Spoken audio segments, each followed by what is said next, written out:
Kūčių vakarą tiesioginėme eteryje dirba TV3 žinios, studijoje aš Rokas Petkevičius. Sveiki ir ačiū, kad žiūrite.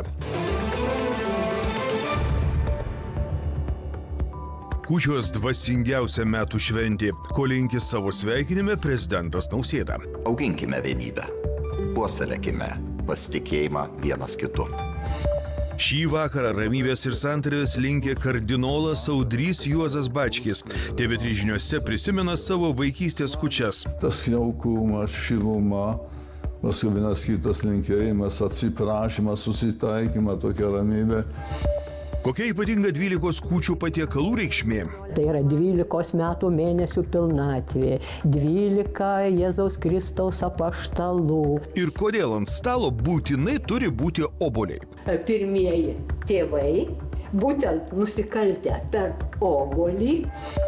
Apimti šventinės nuotaikos lietuviai dairosi, kokį gerą darbą nuveikti.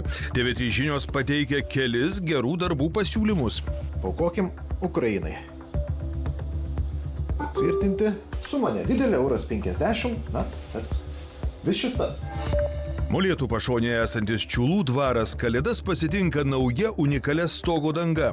Štai tokios lentelės džiovinamos ne džiovyklėse, o tiesiog kepinant saulės. Jūsų dėmesiui visa gontų kelionė iš Zakopanės į Lietuvą.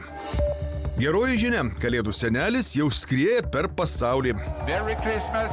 Jo kelionę seka kosminis palydovas, o kalėdinės roges susekti padeda ryškiai šviečianti Elnio Rudolfo nosis. Ir pamatysite Laisvės alėjos vitrinoje įsikūrusi romantišką žiemišką senovinį Lietuvos kaimą. Labai gražu. Daugiau tokių. Širdis džiaugiasi dėl to, kad žinai, jog tavo darbą vertina.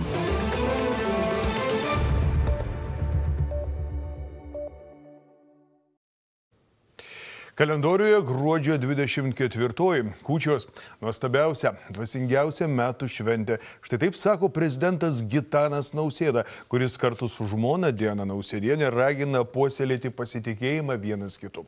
Pirmosios šalies poros sveikinimas TV3 žiniose.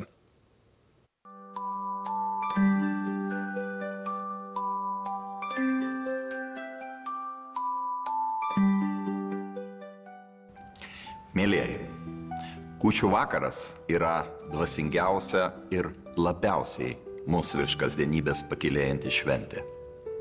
Taip gera visiems susitikti prie bendro stalo, apmastyti rūpesčius ir su džiaugsmu klausytis mažųjų klegesio. Nubyra tai, kas seklu, paviršutiniška, dirbtina ir tuščia. Lauždami Kalėdaitį iš naujo atrandame, kad širdžių artuma